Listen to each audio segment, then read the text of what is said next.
we back in this thing like we left something. What's going on, y'all? Welcome back to this week's episode of I Got a Story to Tell.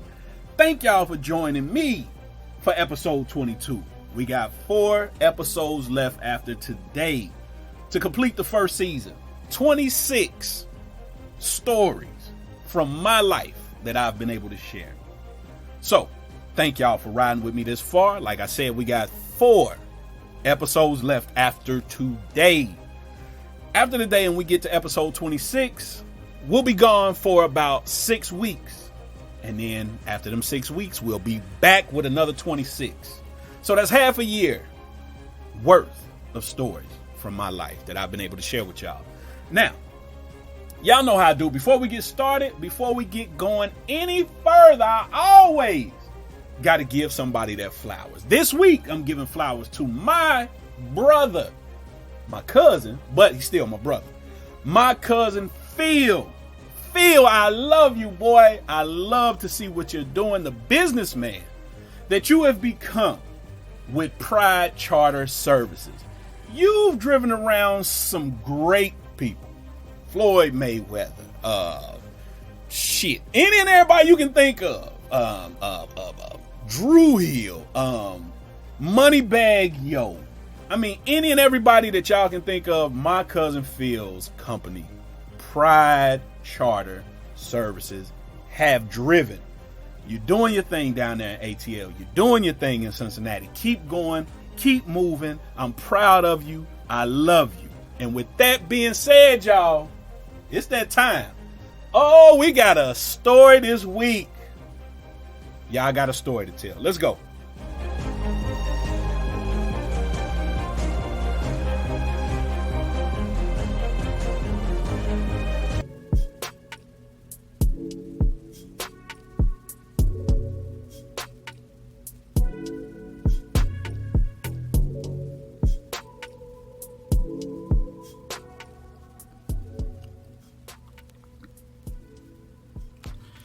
It's 2000 and I am home from school for the summer, home from college, and I get a job at a call center. So this call center, how it's set up is it's a big office building. You walk in on the first floor. There's a security desk up front. To your left is 2 elevators. The call center where I worked was on the 4th floor. Once you got off the elevators, you made a quick right and you see the office. It's glass doors. You walk in, there's a secretary. Behind that secretary is another set of glass doors, and that's the call center floor. So I'm home from college and I'm working at this call center. When I started working there, I really didn't talk a lot to a whole bunch of people. I would just sit back and observe everybody that was there. There were a few other college students that worked there for the summer also. But majority of the office was older adults. So the first person I get cool with is actually a young lady who is home from Ohio State for the summer. We'll call her Elle. So Elle is cool young lady. She was actually born and raised on the east side of Cincinnati in a nice neighborhood, good family, all of that. So she walks in. Great attitude. Hey, what's up? Nice to meet you. You know, my name's Elle. I'm like, hey, what's up? My name's Mike. Right behind her is a dude that we'll call Gaines. Gaines comes in. Hey, what's up, man? How you doing? I'm like, hey, what's up? So he's a little older than we are. He sits down. Lunchtime comes later that afternoon. Gaines and Elle, they go to lunch together. So they like, hey, you want to come to lunch with us? I'm like, nah, I'm good. I'm like, all right, cool. They're real chummy. They real tight. So, finish the day of work, go on about our business. The next morning I come in. Gaines and Elle come in together. They have breakfast. They done went grab breakfast. They talking for a little bit before the work day gets started. Lunch comes. They go to lunch together again. As they're walking out, hey, Mike, you want to go to lunch with us? Nah, I'm good. Because, again, I'm learning everybody. I'm sitting back. I'm peeping. I'm trying to check out the mood and everybody's vibe. So this goes on for a while. Every day breakfast, every day lunch. And like I say, Gaines is a little older than myself and L are, who are both in college. He's married, has a wife, has kids. On his desk is nothing but pictures of his wife and his kids. He's always talking about them. Cool. One day we're at work and like shit's weird between Gaines and L. They're not talking. He's upset. Now he's always been mild mannered, happy go lucky guy, but other than that, just real chill, real cool. But this day he's agitated. He's not talking to nobody. He's like slamming shit, moving shit around all loud, throwing his pen, all this, right? So it's odd to me, and I'm looking and I'm like, damn, something wrong with my man. So after a while, it's time for lunch. So this day I'm going to say, hey, I'm going to go to lunch with y'all. So as Gaines is walking by, I'm like, hey, I'm going to go to lunch with you and L. He was like, man, I'm going to lunch by myself, and walks off. I'm like, oh shit. So L walks by. I'm like, everything good? She was like, yeah, I'm good. I'm like, what's up with Gaines? She was like, I don't know. I'm like, okay, cool. She was like, you want to go grab some lunch? Cool. We go to a sandwich spot across the street from the job. We come back from lunch. We're hanging out, chilling a little bit before we start back working. Gaines comes in. He snatches his chair out from under his desk at his cubicle. And he like loudly was like, man, I'm getting sick of this shit. And walks off. He finally comes back, and that's when the supervisor comes out, grabs him, takes him to her office. They're in there talking for about 5 minutes. Then the supervisor comes out and gets L, and they go into the office. So all three of them are in there. Gaines is in there raising his voice. He's angry. I'm like, damn, something's not right. He comes out, grabs his bag, pushes his chair in, and he leaves. And he was like, I'll holler at you tomorrow, Mike. I'm like, all right. L comes out, goes to her desk, sit down, finishes work. I ain't say nothing. It ain't none of my business. I let it go. About 2 weeks after that, sitting at work, it's raining cats and dogs outside. I'm like, man, I ain't going nowhere for lunch today. I'm not walking outside in this rain. I'm not driving nowhere. So I'm like, I'll go downstairs. They have like vending machines. I'm like, I'll get some out the vending machine. But everybody is gone. They're in and out going to lunch. I'm still sitting in my cubicle before I go downstairs to the vending machine. L leaves to go to lunch. Some guy is in the lobby and he's raising hell. He's loud. He's yelling. He's cussing. And I'm looking like, damn, what's going on? So I'm watching him. He's yelling. He's screaming. All of a sudden, he says L's name. And I'm like, oh, shit. So security is telling him like, sir, you got to leave. If you continue to do this, we'll call the police. You'll get arrested. He's irate, but he finally leaves. L comes back. I tell her, I say, L, some dude was here in the lobby. He was going crazy. He looking for you. She asked what he looks like. I tell her. She was like, oh, yeah, I know him. I'm like, you good? She was like, yeah, we was messing around for a while and I cut it off. And he don't want to take no for an answer. And I'm like, oh, wow. Okay. So work shift like ends later that day. She asked me and two other guys like, hey, can y'all walk me to my car in the garage? Because I don't know if dude's outside waiting or whatever. I'm like, all right, cool. So we walk her out.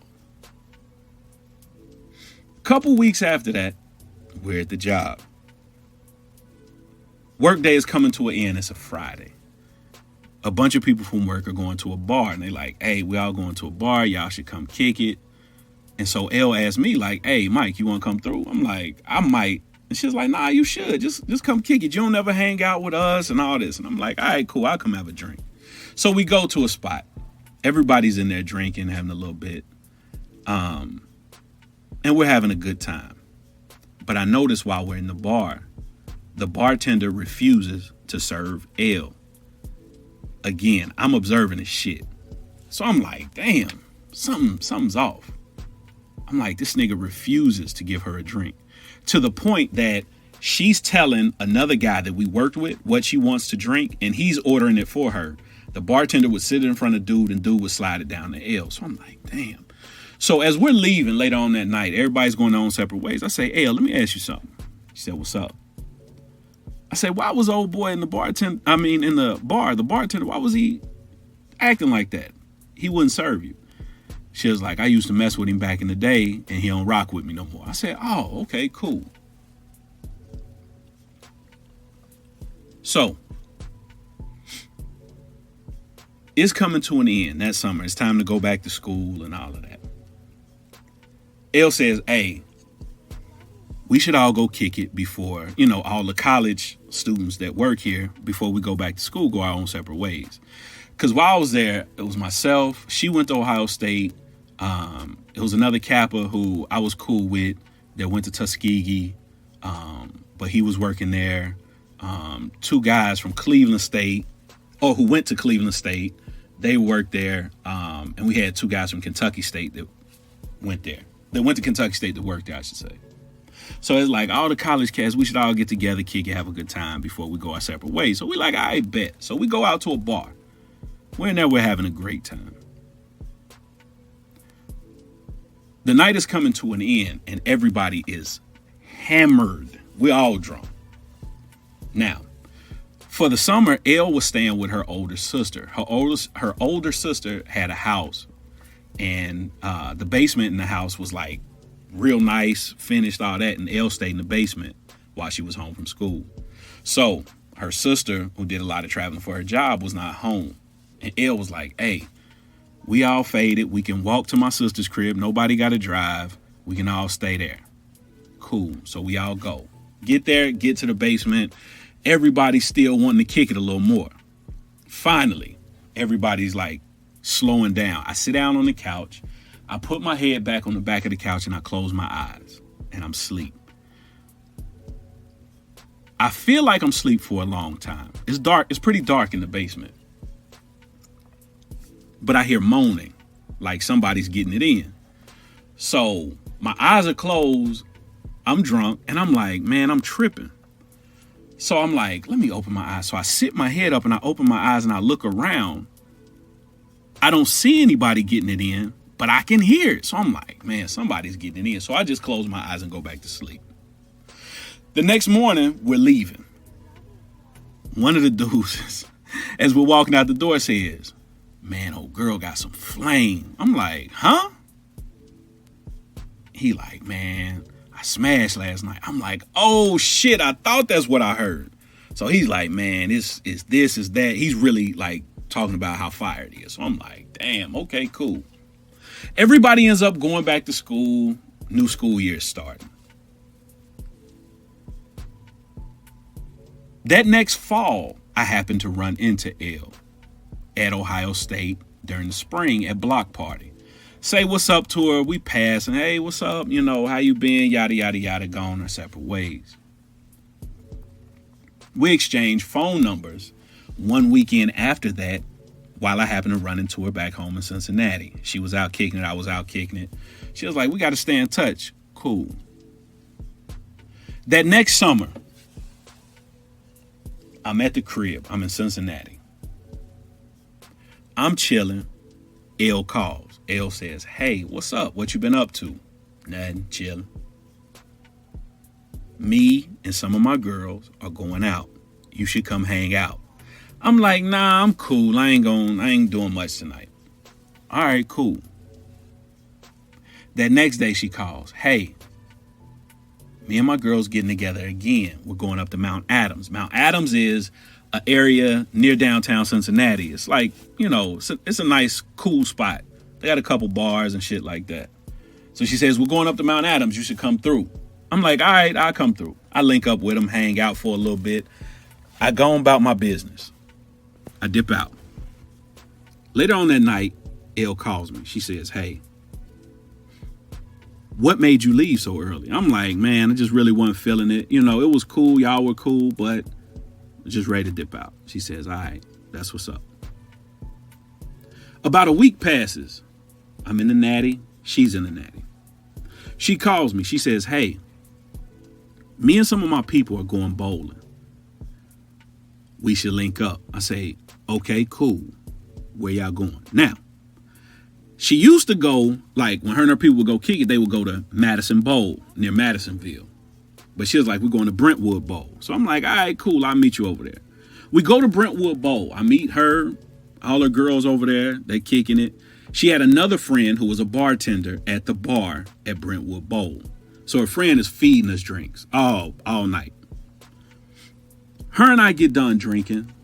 I'm like, man, I am hammered. There's no way I can drive. So I say, I'm going to go get in the car, go to sleep. She was like, yeah, I'm faded too. She was like, can I get in your car and go to sleep with you? I said, of course. We let the seats back. We pass out. Oh, we out. She was like, after we woke up, she was like, we had been asleep for probably about 2-3 hours. She was like, can you drop me off at home? I said, of course. So I drop off at the crib. I go to the crib. The next day she calls. She says, hey, me and a couple of my girls are cooking dinner. Come over to the crib. Now, that summer, her and 3 of her best friends all rented a house for the summer. So they were over in College Hill, where the house was in College Hill. So I go over.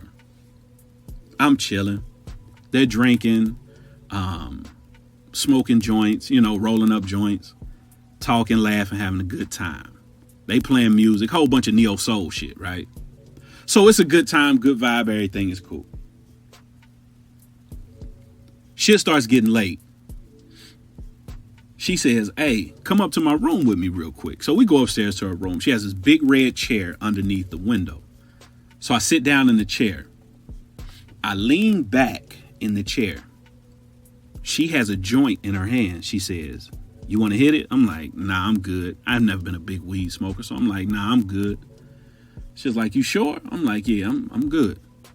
So she was like, all right. So she goes downstairs. She comes back up. She has a bottle of wine and she has 2 glasses. She pours both of us a glass. She hands me one. I'm leaning back in the chair. She has the joint in her right hand. She has a glass of wine in her left. The lights are down. Only light coming in the room now is right from the window in the chair where I'm sitting. I'm leaning back. My legs are open and I'm leaning back. She walks over to me. She leans down and puts her hands on the arms of the chair, takes a hit of the joint and blows it in my face. And she's directly in front of my face, close enough where our lips damn near were touching. So I'm like, oh, okay, I see where this is going. She wants me to smash. So I oblige. We get it in, right? In my mind, though, I'm thinking about old boy saying, it was fire, it was some flame, whatever. We get it in. It was cool. Something light. It wasn't how he was describing it. He put a little Lowry seasoned salt on it. He gassed it up a lot. So I'm like, oh, okay, cool. Get done. I'm about to leave. She was like, where are you going? I was like, I'm out. She was like, you just leaving? I'm like, yeah. So my thing and the way I was feeling and what I believed was, if I were to spend the night, it would kind of be like some emotional, I like you shit, and that's not the message I want to send. We shared a moment, cool, let's move on. That was my belief and my way of thinking. So I'm not about to do no heavy kissing and all that, and I'm not about to spend the night, right? So she's like, oh, okay, cool. I can tell she's upset that I'm leaving, but it is what it is. So get in the car, I'm out. A couple days after that, she calls me. She says, hey, a friend of mine is having a get together at her house. You want to go? I'm like, I'll think about it. I'll get back to you. I'll let you know. She like, all right, cool. So later on that night, I'm not doing shit because me and one of my boys was supposed to go kick it. And he was like, nah, I ain't going out tonight. So I'm like, fuck it, I don't feel like staying in. So I called her. I said, hey, I'll go with you. She says, cool. So I meet her. She gives me directions. I meet her at her friend's house. Her friend at the time lived in Western Hills. So we go over to the spot. There's a bunch of people over there. We're having a good time. Everything's cool. I have a few drinks. And so I tell her, I'm like, hey, I'm about to dip out. I'm about to be out. She's like, you leaving already? I'm like, yeah, I'm good. I'm about to go to the crib. She says, all right. She's like, let me walk you outside. Cool. She walks me outside. We're standing outside my car. We're talking a little bit. She leans in to try to kiss me. I move my head back. Again, I ain't about to do a whole bunch of kissing and all that. That's too close to I like you, that shit. So at the time, again, I'm young. I'm like, nope. So I back away. And she like, what the fuck? I'm like, what you mean?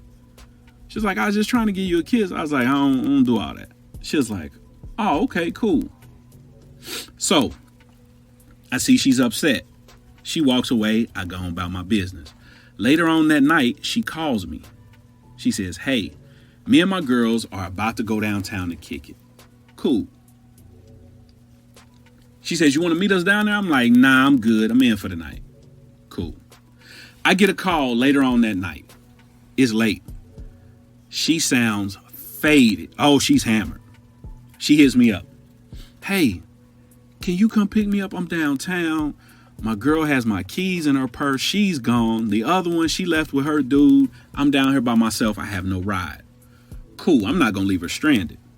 So I go, get her, pick her up. We go back to her crib. One thing leads to another. We get it in. Still, no fireworks. Just cool. I get up, about to bounce, about to leave. She like, what the fuck? I'm like, yeah, like it doesn't make sense for me to stay here. Cool. She's heated. She's pissed now. About a week later, she calls me. She says, hey, myself and my brother are out to eat with my parents. My parents took us out to eat. I say, okay. She says, but I'm probably going to meet my girls out somewhere else. If you're not doing nothing later, come meet us or stop by the crib. I say, cool. I wasn't doing nothing later. She calls me. She says, hey, I'm back at the house. I say, all right, I'm going to come through. I go through. When I get there, she's in her room. The lights are down. Music sky high. Oh, the music's loud. So I walk in. I'm like, hey, what's up? She like, nothing. Now, I sit down in that same red chair. She starts taking off her clothes. I'm like, okay, let's get it in for this, mediocre set of sex, right? This mediocre session. Oh, but this time was different, y'all. Nigga, this time was different. She brought her A game. Oh, she brought her A game. And I'm like, whoa. So we get it in. Oh, she put me through the rinse cycle. I'm like, man, I ain't leave so quick this time. I sat there for a minute like, holy moly guacamole. We here now. So she's sitting there. She's talking to me. She rolls up a joint. I'm like, okay, cool. We're talking for a little bit. Instead of getting up and leaving immediately, I might have stayed like an hour and a half. I ain't gonna front. I ain't gonna hold you. I might have stayed an hour and a half, maybe hour 45, right? Just talking. So I finally leave. The next day, I hit her up. Hey, what you doing? She like, nothing. I'm like, hey, I'm trying to come through and holler at you. She's like, all right, cool, come through. I come through, nigga, fireworks again.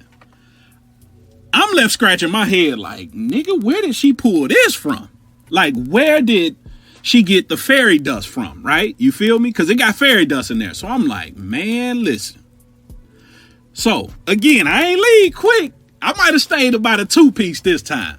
Oh, I might have stayed a 2-piece. I might have stayed 2 hours. So I'm sitting there and I'm chilling. She rolls up a joint. We talking.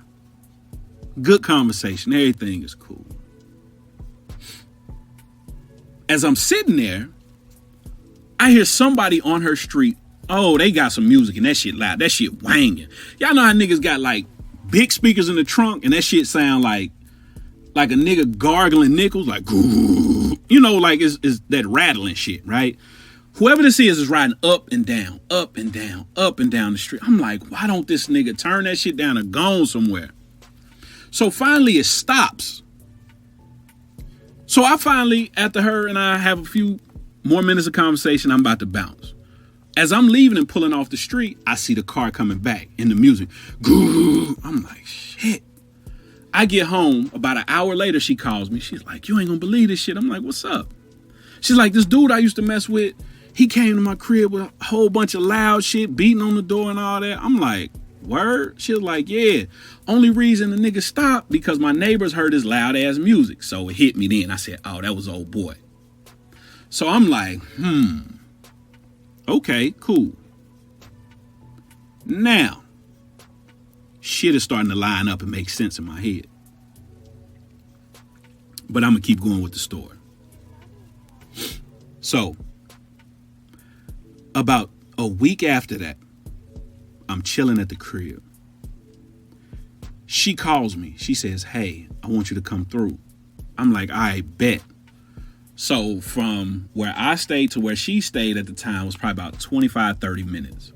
So I drive over there. I get there, go to the door, knock on the door. Nobody comes to the door.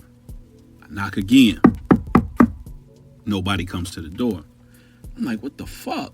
So, cell phone. So I had my brother's cell phone. My brother had a cell phone at the time. He'll let me use from time to time. So I call her. She's not answering. I'm like, oh, I done got spent. So I get back in the car. I'm headed back to the crib. Fuck it, it's cool. Halfway home, cell phone rings. It's her. I'm like, hello? She's like, where you at?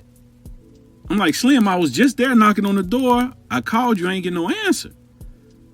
I'm like, I'm almost home. She's like, come back. I'm like, nah, I'll rock with you tomorrow. I'm halfway home. She's like, Mike, just come back. I'm like, no, I'm halfway to the crib. I'll holler at you tomorrow. She responds with, and I quote, bring your motherfucking ass back. Y'all, I had to take the phone away from my ear and look at the phone like, who the fuck? Who's she talking to? I put the phone back to my ear. I'm like, huh? She says, get your ass back here right now. I respond with, hey, Slim, I don't know who you think you talking to, but I'm not that person. I'm out. She, again, I said, get your ass over here. I hang up the phone. I'm out. She calls my phone a bunch more times. I don't answer. The next day she calls. I don't answer. Day after that, she calls. I answer. I'm like, what's up, man? She's like, I just want to apologize. I'm so sorry. All that shit. I just really like you and all this shit. I'm like, Slim, I don't know how you're used to interacting with other people, but I don't do that shit. She's like, I get it. Please just come back. I was like, I'll let you know if I'm going to come through. And I get off the phone. So, a couple days later, I'm downtown and I'm kicking it. It's me and one of the dudes I used to kick it with. I don't fuck with him no more. But anyway, we downtown, we kicking it. I see her. She's in the spot where we are. She walks over, she hugs me. Dude I'm with, as she walks away, he like, hey, you know her? I'm like, yeah. He's like, you know her, or are you just cool with her? I was like, I know her. He was like, hey, she wild. I'm like, what you mean? He says, man, I know a couple cats that mess with her. They say she crazy. I'm like, all right, okay, cool. Now, again, it's making sense. So, I leave the spot. I'm walking to my car, which is parked in a garage downtown. Get to my car. As I'm walking into the garage, I see her. She's like, can I walk to the car with you and just talk to you? I said, cool. She talking to me. She's apologizing, all that shit.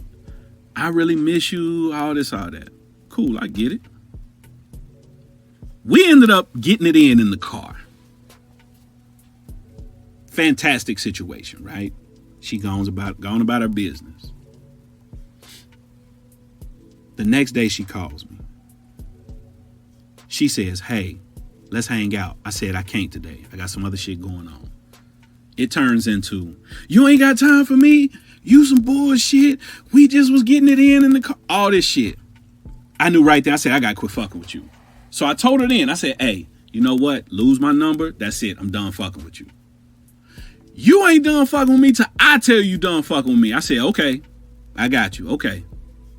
I get off the phone. She calls me 1,000,000 times over the next 2 weeks. I don't answer the phone. A little time passes, and I am driving. I'm on my way to Walmart. I get to Walmart at the top of Coleraine Avenue. All of a sudden, cell phone rings. It's a number I don't know, but they keep calling. And I'm like, what the fuck, man? So I answer the phone. I'm like, hello? It's her. She says, hey, Mike. I say, what's up, man? She says, what you doing? I said, I ain't doing nothing. I'm just out and about running a few errands. She was like, where you at? I'm like, I'm just out. Because I'm annoyed. I'm annoyed as shit. So I'm like, I'm just out. She says, but where? I'm like, what does it matter? She was like, you don't want to tell me where you at? I'm like, no, not really. She said, so you not in Walmart parking lot? Y'all, I put the phone down and just happened to just straight, first place my eyes go is my rear view mirror. She is standing behind my car on the phone. Man, I threw that bitch and driving. I'm out. I'm out. I said, oh, she crazy for real. She's loony. So I called my brother. I'm like, Kev, you ain't gonna believe this shit. He like, what's up? So I tell him. He like, man, quit fucking with her. I'm like, nigga, I ain't mess with her. He like, all right, steer clear of her. I'm like, bet. So I end up running into a cat that we worked with back in the day at the call center. Me and him rapping. He's telling me like, man, I need to see what's up with old girl. I'm like, nigga, she crazy. He like, man, she got some fire, man. I need to hit again, man. He's really adamant about he needs to hit again. I'm like, nigga, don't do it. I understand it's fire. It's some fairy dust, nigga. It got, fireworks and sparkles in that thing. I get it. Leave it alone. Man, just one more time. I ain't tripping. I'm like, bruh, chill. So, about a week later, I'm driving down Reading Road. Driving. Phone rings. Number, I have no idea who it is. I ain't answering that bitch. Driving. Keep calling. In my mind, I'm saying, I know this ain't her. But something says, nigga, look in the rear view. I look in the rear view. She's behind me. She's following me. I said, oh my God, man. So I keep driving. I drive all the way down Reading Road. I go through downtown. I go up over the viaduct. I'm going up toward this hill toward English Wood. She finally turned off and quit following me. I'm like, oh my God. This is some goofy shit. Like, it's some Fatal Attraction shit. If I had a bunny rabbit, she would have boiled it, right? So I'm like, man, this is some fucking bullshit. So, about 2 months pass, I don't hear from her. I'm thinking everything is cool. Everything is lovely. She's gone about her business. Life is good. I'm laying down one night. Phone rings. Hello? It's her. Hey, what you doing? What you up to? Now, she called the crib phone, not the cell phone. So I'm like, nothing. She was like, it's been a while. She's all apologetic and shit, right? And then she says, I just want to see you one more time. I'm like, one more time? What you mean? Now, niggas say that mean like either you gonna kill me or you gonna off yourself. Either way, it don't sound right. So she says, I want to see you one more time. I'm like, one more time? She was like, yeah, I know you ain't rocking with me no more, but, I know we're going to go our separate ways. I'm like, we've already gone our separate ways. She was like, I just want to see you one more time. I want to get it in one more time. I'm like, Now, for anybody that listens to this podcast who owns a dick, right? Y'all know how good pussy feels, right? If you're in the pussy, right? Y'all know how good it feels. Y'all know when y'all have had some fire and y'all like, oh, nigga, one more time, though. That's what I was on. I was on some, let me think about it. I'm weighing my options like, damn, I could get killed and be, in the paper in the morning. Or I could not get killed and get some fire twiz, right? I know. For the women that listen to this, I know y'all like, oh, this nigga's stupid for real. I am. We all are when it comes to pussy, right? Y'all just don't know what y'all sitting on. Y'all sitting on the gold mine. How y'all ain't took over the world yet, I don't know. But anyway, that's another day, another subject. So, I'm sitting there contemplating. Do I want to go get it in one more time and possibly lose my life? Or am I going to stay at the crib, say, nah, I'm good, and rub one out, right? I went with A. I'm going to take my chances. Oh, nigga, I'm gambling with my dick, right? So, I tell her, I'm like, yeah, we can link up one more time. So she's like, all right, cool. But I had a plan, y'all. Now, at the time, I had a little 380 gun, right? It's pretty small. And I'm like, I'm going to take this 380. If she tries to harm me in any way, I'm going to have to shoot this broad, right? So I have it in my car in between the driver's seat and the, the armrest, like right in that little slot. You know how in some people's car, like French fries and shit be falling down in between that little spot. That's why I kept it like pushed down in case I need to get to it. So she tells me, she was like, hey, where we going to meet up at? Because I wasn't comfortable going to her crib. And I damn sure ain't want her in mine. So I'm like, where we gonna meet up at? So she says we're gonna meet on this back street in Clifton. So I'm like, all right, cool. But my thing is, I got to get there early in case it's a setup. So I drive, I get there. It's a parking lot. It's on this back little side street. So I pull in the parking lot and I'm sitting there. I get there earlier than what she says. Cause I'm like, man, in case some niggas on some bullshit, she done sent some niggas to hurt me or whatever. I need to be ready. I need to see shit, what's going on. So I get there and I'm sitting there. Lights turned off, all that. I can see everybody coming and going. It's late though. So she pulls up in a minivan, right? But it's a minivan, like, it ain't a rape van, right? It ain't none of that. But it's a minivan and like, ain't like the windows is blacked out. Like you can't see in or out. So I'm like, damn, where did this bitch get a minivan from? I found out where she got the minivan from after the fact. And that's a whole nother episode. Maybe we'll talk about that season 2. But anyway, she pulls up and I'm like, oh shit. It started feeling like a bad idea. So I got my hand on the little 380 right there. I'm like, man, I'm really about to have to shoot this broad over some bullshit. And I could have just stayed my ass out of harm's way, but I'm here now. So I'm sitting there. She gets out the car. She like, she's standing next to the driver's side of her car. And she's like, come over here, come over here. I'm like, nah. Because all I'm thinking is she going to get me in this van. There's going to be a nigga back there who been gone off the pussy, who willing to do anything for her because he's gone off how good the pussy is. He's going to murk me out. He's going to take penitentiary chances because he's in love with the pussy, right? So I'm like, nah, come over here. So she starts walking toward the car. I'm looking at her hands. I'm trying to observe her pockets like, okay, this bitch got a pistol. She got a knife, ice pick, anything, right? She gets in the car. She leans over to hug me, like has her arms out. So I give her a quick like pat with my left hand because my right hand on the 380. I never pulled it off. I give her a quick pat, pop, pop, pop on the back and I sit back. And she's like, damn, it's like that? I'm like, nah, it's cool.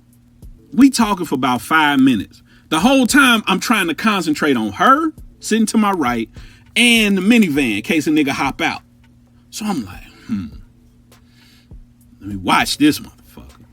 So we talking. So now she's like, so what's up? Let's get this in, go on about our business. Like, it's starting to feel like, a Hooker and John transaction now. Like, let's get this in. You know what I'm saying? Like, crazy, right? So I'm sitting there. It's starting to pop off a little bit, but nigga, I'm having trouble because my mind is fucked up, right? Like, when I say on soft, I'm on soft because I can't focus. Like, I'm thinking like, damn, what's finna pop off? And then in my mind, I'm on soft as she's, y'all feel me without being too vulgar. As she's getting it in, like, I'm analyzing in my mind now. I'm like, okay, do I shoot this bitch in the rib cage? Do I shoot her in the back, the neck? I'm going through all this. I cannot focus at all. Terrible situation. She ends up leaving, going her own separate way, right? I'm driving home. Conflict avoided. I ain't had to shoot her, right? She calls me the next day. We're talking. She was like, last night was real weird and all that. I'm like, yeah, it was. So she starts telling me like, most guys can't get enough of me and they're all into me and all this shit. And I'm like, oh, okay, cool, whatever. I'm going about my business. You going about yours. So she starts telling me, oh, I'm going to get you again. I'm going to have you again. I'm like, okay, cool. Keep thinking that. She was like, when you least expect it, I'm going to find you. We going to get it in. It's going to be cool. Or it can go the other way. I'm like, what you mean go the other way? She was like, just what I said, and hung up the phone. I'm thinking, oh shit, she going to kill me, right? That's what I'm thinking. All of a sudden, about 2 months later, I'm at my brother's crib. My brother and I are chilling. I'm about to leave. He walks me outside. We're standing outside on the street. I'm about to get into my car. I have the driver's side door open. I'm standing like inside the car, kind of like talking over the top of the car to my brother with my back to the street. Not thinking nothing.